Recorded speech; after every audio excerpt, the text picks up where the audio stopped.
2000년대 직전, 닷컴 버블 생기기 직전에 장단기 금리 차가 마이너스가 됩니다. 2년짜리보다 10년짜리 금리가 더 낮아졌다는 이야기예요. 그 다음에 2008년 글로벌 금융위기 전에도 장단기 금리 차 역전이 있었죠. 지금도 이제 이런 현상 비슷하게 나타났는데, 채권 시장에서는 이 장단기 금리 차가 역전되면 경기 침체가 온다라는 뜻이다.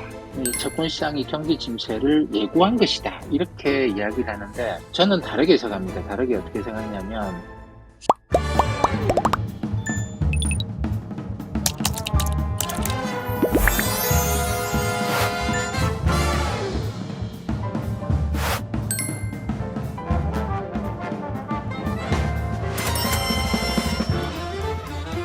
그 다음에 이제 옆에 있는 거 환율인데, 어떻습니까? 밑에 있는 빨간색의 한국의 원화 환율이 지난 10년 동안 계속 중국을 따라다녔어요.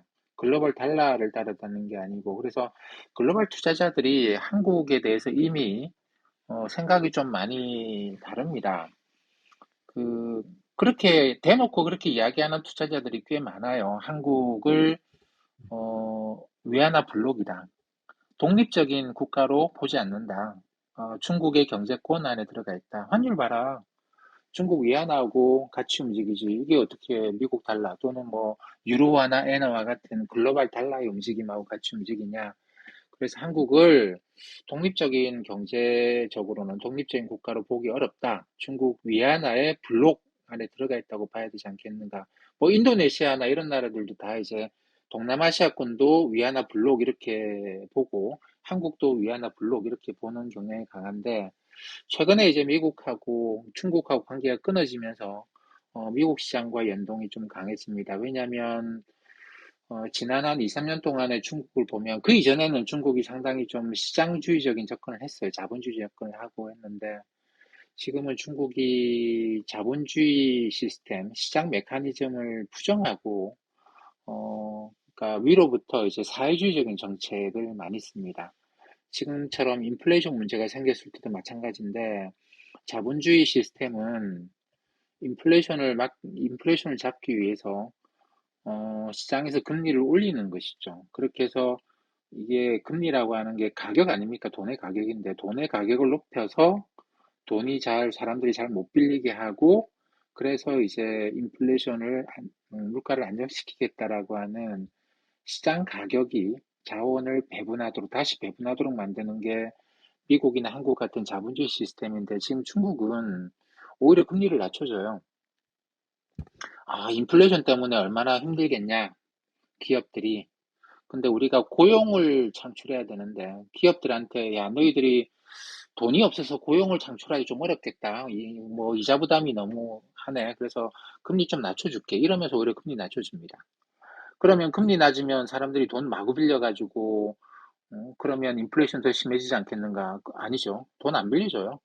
그 신용 할당이라고 해서 중앙정부가 이거는 돈 빌려줘라, 이건 돈 빌려주지 마라, 이렇게 할당을 하는 방식이죠. 그래서 양을 통제를 하는데, 원래 사회주의는 양을 통제를 합니다. 가령, 한 해, 뭐, 대흉작이 일어났어요. 그래서 쌀 농사가 안 돼가지고 양이 굉장히 부족합니다. 자본주의 시스템에서는 쌀값이 폭등을 해요.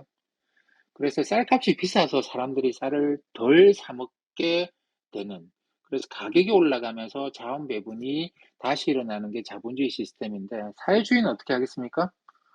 쌀 배급량을 조절하겠죠. 예전에 비해서 이제 가격을 올리는 게 아니고 배급량을 줄여서 수급을 맞춥니다. 이게 사회주의와 자본주의의 차이인데, 중국은 지금 굉장히 사회주의적인 정책을 쓰고 있어요. 지난 10년 동안 안 그랬는데 최근에 그런 경향이 굉장히 강해지다 보니까, 우리는 근데 자본주의 시장이란 말이죠. 미국을 따라서 만들어 놓은 시장이라서. 그 지난 10년 동안 중국을 열심히 따라다니다가 최근에 중국이 너무 사회주의적인 정책으로 바꾸니까 우리로서는 이제 미국을 따라다닐 수밖에 없는 그런 상황이 되고 있는 것 같습니다. 연준, 뭐 잘 아시다시피 기존의 점증 인상에서 3월부터 굉장히 빠른 속도의 금리 인상을 시작을 해요. 근데 이제 뭐 50bp 금리 인상한다는 거는 이미 뭐 너무나 다 아는 것이고, 그래서 50bp 한 번만 올릴 게 아니고 50bp를 한 두 번 정도는 올리고, 연말이 되면 연방기금리가 한 2%는 될 거다라고 하는 게 지금 대부분의 예상 아니겠습니까? 연준도 그렇게 이야기를 하고 있고. 그래서 이번 FMC, 5월의 FMC 핵심은 금리 인상 폭이 아니고, 얘네들이 이제 QT를 한다고 했죠. 자산 축소를 하겠다. 채권을 갖고 있는 걸 팔겠다. 얼마나 많이 팔까? 이게 시장에 충격을 얼마나 줄까라고 하는 겁니다. 그래서 제가 볼 때는 앞으로는 연준이 이 장기 금리를 끌어올리려고 하려 하는 것. 이거 올려봤자 2년, 5년 정도까지만 금리가 올라갑니다. 10년짜리는 완전히 다른 시장이에요. 10년, 30년의 장기 금리는 이거는 부동산 시장, 주식 시장하고 연결돼 있고 연준이 연방기 금리를 아무리 올린다고 내린다고 해봤자 안 움직일 수 있습니다. 그래서 이제 이 오른쪽 그림 보시면 장단기 금리 차가 있죠? 2000년대 직전 닷컴 버블 생기기 직전에 장단기 금리 차가 마이너스가 됩니다. 2년짜리보다 10년짜리 금리가 더 낮아졌다는 이야기예요. 그 다음에 2008년 글로벌 금융위기 전에도 2년짜리 금리가 10년짜리 금리보다 더 높은 장단기 금리 차 역전이 있었죠. 이걸 갖고 지금도 이제 이런 현상 비슷하게 나타났는데 이걸 갖고 채권 시장에서는 이 장단기 금리 차가 역전되면 경기 침체가 온다라는 뜻이다. 이 채권 시장이 경기 침체를 예고한 것이다. 이렇게 이야기를 하는데 저는 다르게 해석합니다. 다르게 어떻게 생각하냐면 당시에 이제 그린스펀도 그런 이야기를 했는데 아니 내가 우리가 금리를 올린다고 아무리 이야기를 해도 단기 금리 그렇게 이야기를 해서 단기 금리 2년짜리 금리 올라가는데 10년짜리 금리는 안 올라간다라는 겁니다. 연준이 10년짜리 금리를 자기가 원할 때 올릴 수 있는 힘이 없어요. 10년짜리, 30년짜리인 거는 시장에 의해서만 움직이고, 연준이 뭐, 말로 아무리 해봤자 안 움직인다라는 겁니다. 그래서, 이 2000년대, 2000년 직전, 2006, 뭐, 99년, 2000년 초, 그 다음에 2006년, 7년 이럴 때 나타나는 현상은 뭐냐면, 연준이 금리를 막 올리는데, 채권 시장이 돈도 너무 많고 비대해져가지고, 너 너는 올려라. 우리는 돈이 많아서 이제 이 정도면 됐다. 연기금 보험사들이 이 정도 금리의 채권 사면 우리 괜찮아요. 그리고 채권을 계속 사는 거죠. 계속 삽니다. 우리 이 정도 금리면 충분해요. 계속 사다 보니까 장기 금리가 안 올라갑니다. 그러다 보니까 사람들이 와 주식에서는 이 정도 금리로 돈을 빌려가지고 주식을 사면 꽤 괜찮겠는데라고 하면서 이 정도 금리로 빌려가지고 10년짜리 금리로 집 사면 좋겠는데라고 해서 주식과 부동산 시장에 대규모 버블을 낳았던 것이죠. 그 저는 이렇게 해석합니다. 채권 시장이 너무 비대해져가지고 연준을 깔아뭉개면서 장기금리가 연준 무시하고 낮은 수준을 계속 유지를 하면서 장단기금리가 역전되면서 버블을 만들어버린 거죠.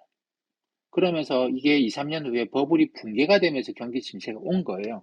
그러니까 채권 시장이 경기 침체를 지가 만든 거지 예고한 게 아닙니다. 그래서 장단기금리 역전되고 난 다음에 경기 침체가 오는 데까지 보통 한 2년 정도가 걸려요. 그 2년 동안에 버블을 만들고 버블이 붕괴가 되고 경기 침체가 오도록 했다라는 겁니다. 그래서 지금 연준은 이 부분에 대해서 굉장히 단호해요.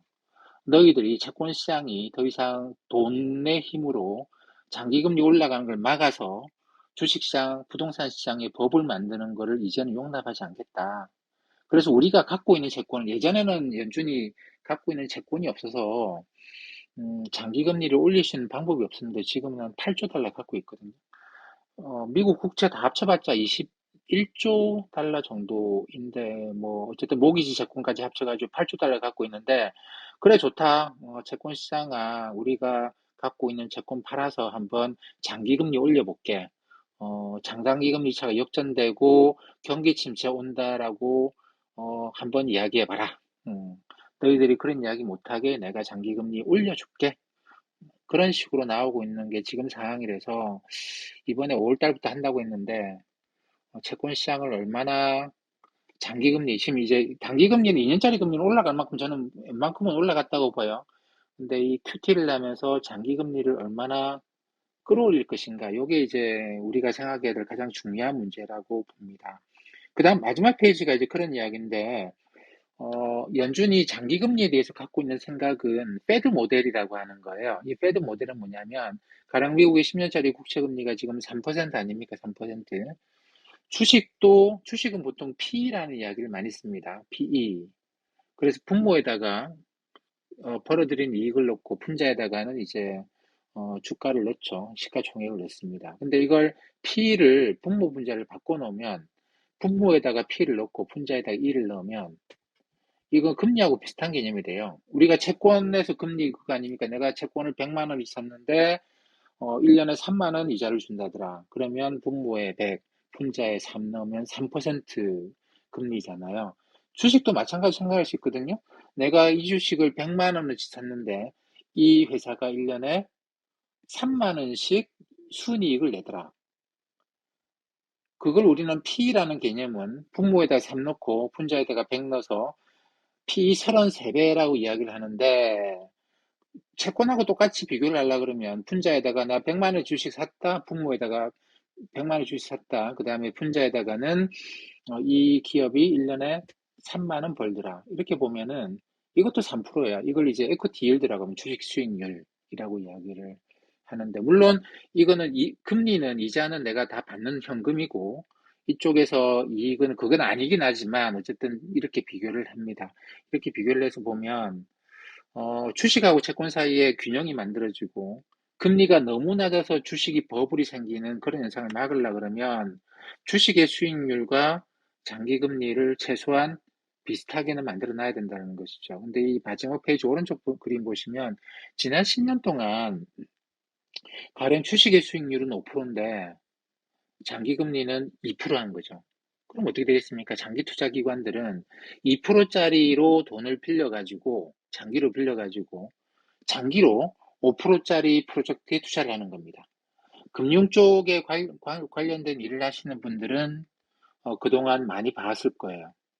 그러니까 뭐 어떤 그 프로젝트 파이낸싱을 한다든가 해외 장기 뭐 인프라 투자를 한다든가 이럴 때 이제 연기금을 포함한 뭐 보험사 대형 기관들이 들어옵니다. PE도 들어오고.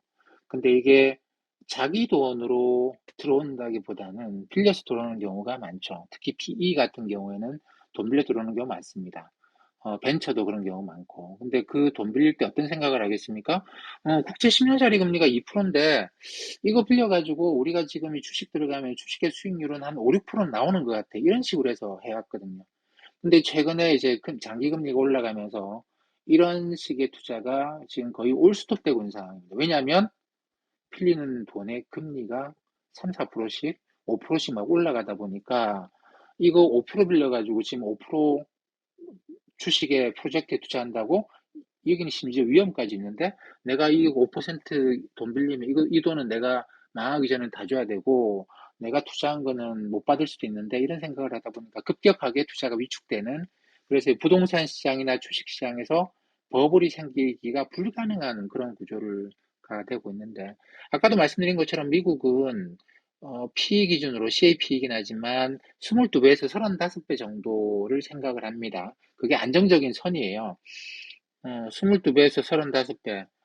그, 22배면 역수로 만들어 놓으면 한, 뭐 4.5%, 5% 조금 안 될 겁니다. 35배면 뭐 한, 역수로 만들어 놓으면 3% 정도 버는 거죠. 그래서 이게 이 적정한 주식하고 채권하고 이 일드 갭이라고 하는데, 일드 갭을 제로로 만드는 10년짜리 국채 금리가 3% 중반 정도가 된다라고 생각을 합니다. 그래서 미 연준으로서는 일단 그렇게 만들어 놔야지 버블은 좀 사라지겠다라고 생각을 해서 지금 이제 뭐 경기 침체 온다고 시장이 연준을 뭐 겁박을 하고 있는 것 같은데 연준 이사들은 거기에 쫄지 않는 것 같아요. 아, 그래, 당신들 마음대로 생각하시고요. 우리는 10년짜리 국채 금리를 3% 중반 정도까지 뭐 그래도 말 안 들으면 4%까지 또는 4%까지 끌어올려서 향후에 나타날 수 있는 부동산이나 주식시장의 버블부터 일단 잡고 보겠다라고 생각하고 이번 FMC부터 이제 행동하지 않겠는가 생각을 합니다. 근데 뭐 시장 금리가 너무 빨리 올라가면 장기금리 너무 빨리 올라가면 그것도 경기에는 굉장히 부정적일 수도 있겠죠. 사업이 갑자기 모두 다 올스톱이 되는 그런 문제가 있으니까. 그래서 지금 연준이 이제 뭐 내일 모레 있는 FMC에서 앞두고 고민하고 있는 거는 우리가 어차피 3.54까지 갈 건데, 10년짜리 국채물 끝까지 보낼 건데, 얼마나 빠른 속도로 보낼까. 근데 지금 굉장히 빨리 올랐기 때문에 조금 천천히 갈까. 이번에는 FMC에서 자산 매도 규모를 좀 작게 이야기를 하고 장기금리가 그래도 안 올라가면 뭐 6월 달 FMC에서 규모를 더 늘리고 그렇게 할까? 아니면 처음부터 뭐 어느 정도 장기금리가 올라갈 수밖에 없는 규모부터 이야기하고 갈까? 뭐 그런 것들을 고민하고 있지 않겠는가 생각을 합니다. 그래서 미 연준은 제가 뭐 간략하게 요약하자면 경기 침체 이런 이야기 아무리 해도 걔들은 안 쫀다. 오히려 지금 금리를 올려놔야 된다. 지금 실질금리 마이너스 폭이 어마어마하기 때문에 그냥 가만히 냅두면 이거는 너무너무 심각하게 경기가 그 급팽창하는 그런 위험을 갖고 있고 자산 버블 위험도 그렇기 때문에 상당히 높다. 그래서 장기 금리를 이제 올리려고 하는데 채권을 팔아서 올리려고 하는데 10년짜리 국채 금리가 한 3.5, 4% 정도 될 때까지는 그런 고삐를 늦추지 않고 계속 고삐를 죄지 않겠는가라고 생각을 합니다. 이상입니다. 네, 일구님, 사실 오늘은 좀 다양한 부연 설명까지 좀 해주시면서, 인플레이션을 바라보고 있는 관점, 그리고, 인플레이션이 주는 이제 주식시장에서 주는 이중적인 그런 잣대, 그리고 밸류에이션, 연준이, 예, 금리 인상과 양적 축소를 통해서 어느 정도의 자산 가격 버블을 막기 위한 액션을 좀 취하지 않겠느냐. 그리고 현 단계에서 러시아와 우크라이나의 간의 전쟁이 뭐 하반기로 장기화되지 않는다면 어 경기 둔화, 경기 침체까지 가능성은 그렇게 높지 않다라고 좀 이렇게 요약을 해 주신 것 같습니다. 일구 님도 지난번에도 한번 설명을 주셨지만 사실 인플레이션이 이제 수요로 인해서 기인하는 인플레이션, 또 공급에 의해서 발생하는 인플레이션이 이렇게, 크게 이렇게 본다고 하면 사실 수요로 인해서 발생되는 인플레이션은 뭐 금리 정책을 통해서 금리를 좀 어느 정도 좀 효과를 볼 수 있지만, 공급으로 기인해서 발생하는 인플레이션은 사실상 어 시간적으로도 좀 어 정책적으로 금리를 가지고 사실 공급에서 일어나는 인플레이션을 잡기는 쉽지 않잖아요, 일구 님. 네, 공급 측면에서 발생한 인플레이션을 뭐 금리를 올려서 해결한다라는 것은 불가능하죠. 그건 경기를 너무 심하게 죽이는 게 돼서.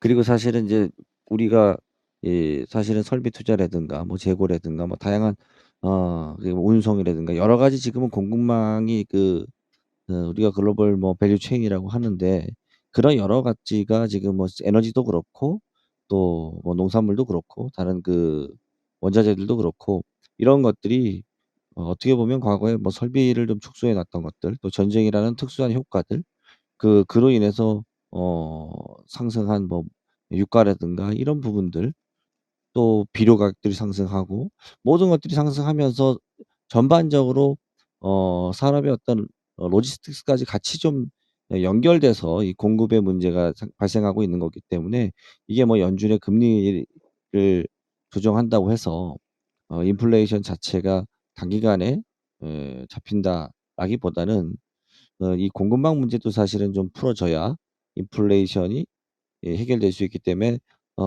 근본 인플레이션이 좀 장기화될 수밖에 없다라는 데는 동의를 하시는 거죠? 인플레이션을 막아주는 힘도 굉장히 컸는데 중국하고 미국 사이 관계가 악화되면서 그렇죠. 예. 그런 걸 기대할 수 없다라는 것도 있고, 그다음에 이번에 코로나 바이러스를 계기로 해서 공급망 전반이 굉장히 심각한 교란을 겪었어요. 근데 그러면서 이제 저는 가장 주목하는 게 우리가 경제학에서 수요 공급 이야기를 하는데 이게 뭐 좀 수요하고 공급이 서로 간에 중립적인 것처럼 보이기도 하지만 수요자 우위 시장이 있고 공급자 우위 시장이 있습니다. 어차피 시장에서 수요와 공급은 균형을 만들 수밖에 없어요.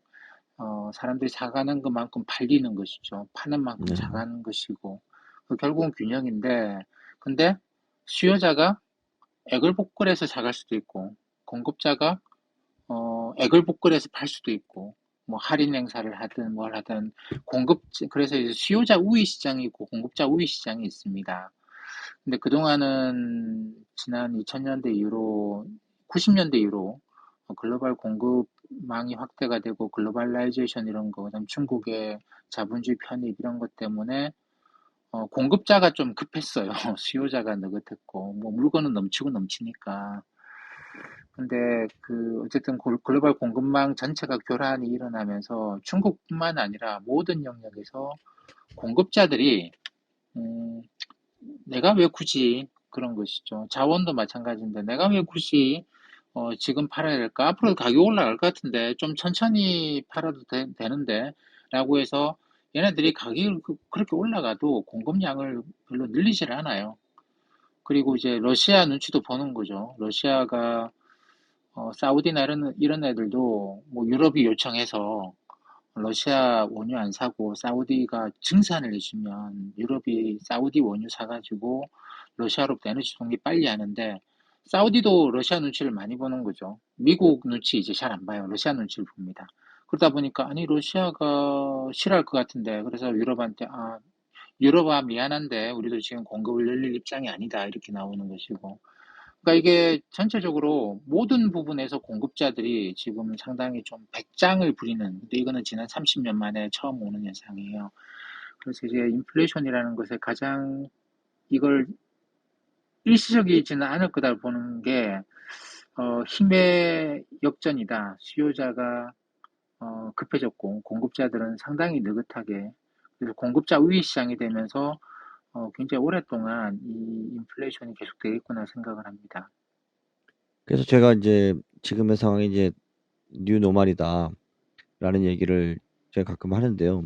그게 뭐냐면 이게 한 30년 만에 온 게 결국은 하나의 패권 국가가 글로벌 밸류 체인을 만들어내면서 만들어냈던 시장 질서가 아니었나라는 생각을 제가 좀 하는 거예요. 그래서 결국은 소련이 붕괴되고 러시아가 그러니까 소련이 여러 개의 나라로 쪼개지고 그러면서 사실상 유럽에는 평화의 시대가 왔고 또 미국의 패권, 단일 국가 패권주의로 인해서 글로벌 밸류 체인이 만들어졌고 또 미국은 소련을 견제하고 또 러시아를 견제하기 위해서 중국이라는 나라를 세계의 공장으로 쓰면서 사실상 대량 공급을 싸게 할 수 있도록 하면서 사실상은 이제 소비자가 우위의 시장을 만들어 냈고 가장 좋은 국가 글로벌 분업 체제를 통해서 우리가 소위 말하는 글로벌 밸류 체인을 만들어 냈는데 이게 앞서 우리 일금님도 얘기를 하셨지만 미중 간의 패권 전쟁 그리고 또 그 상황에 엎친 데 덮친 격으로 이제 코로나19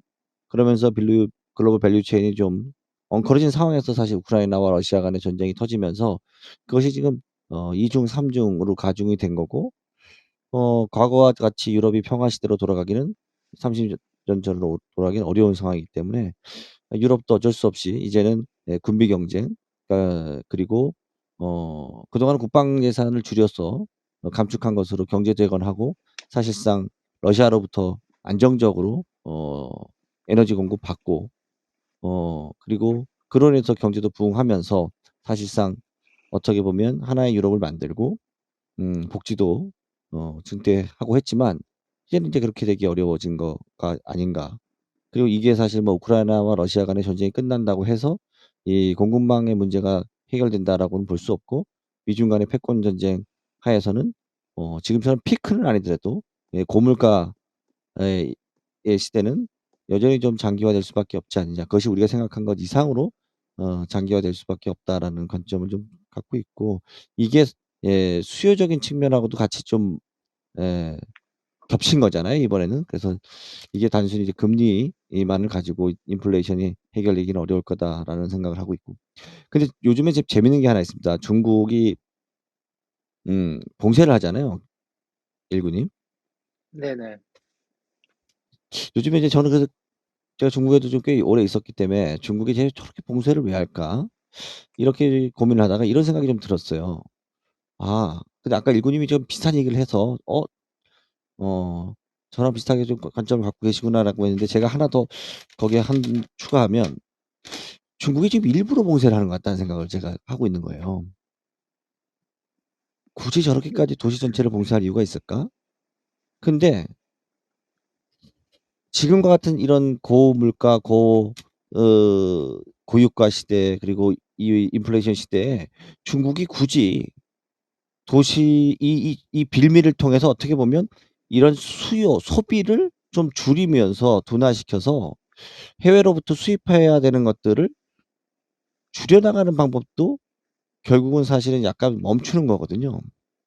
도시를 멈춰서 지금 거의 뭐 춘절 때 다 대이동한 이후에 상하에 차가 없을 때만큼 이제 차량 이동도 안 된다고 할 정도로 도시를 붕괴해내는데, 결국 이렇게 되면 그만큼 도시 전체에서 어 경제는 잠시 위축되지만 굳이 이 고유가 상태에서 에너지를 소비한다든가 아니면 뭐 여러 가지 이 쇼티지가 나는 상태에서 물가를 안정시키는 방법은 사실 경제를 잠깐 멈추는 방법도 있잖아요. 지금 수요를 확실하게 줄이는 것이 사회주의 국가에서는 금리만 올리는 게 아니라 사실 수요 자체를 막을 수도 있는 방법인데, 조금 그런 방법도 좀 극단적으로 쓰고 있는 게 아닌가라는 생각도 좀 해 봤거든요. 어쨌든 뭐 경제가 좋아지게 하긴 어렵고, 그렇죠. 인플레이션이 있는 상황에서 중국이 경기 부양책 쓰는 건 상당히 어렵거든요. 근데 그러니깐요. 뭐 핑계거리는 생긴 거죠. 인민들의 안녕을 위해서 어, 제로 방역으로 가겠다. 그래서 경기가 둔화되는 거는 우리가 좀 참아야 되지 않겠는가. 그런 각도에서 보면 의도적으로 과도하게까지 방역을 하고 있다고 저도 그렇게 생각을 합니다. 그리고 사실 우리가 좀 많이 잊고 있지만 수요 공급에 대해서 쉬운 예가, 한때 우리가 2020년 그 코로나 막 처음에 터졌을 때 우리가 마스크가 없어 가지고 응? 마스크를 막 줄 서서 거의 뭐 배급받듯이 주민등록번호 찍어 가지고 약국 가서 몇 개씩 사고 응? 네, 그랬잖아요. 근데 그렇게 한 네네, 이유가 뭐냐면 마스크를 구할 수가 없어서.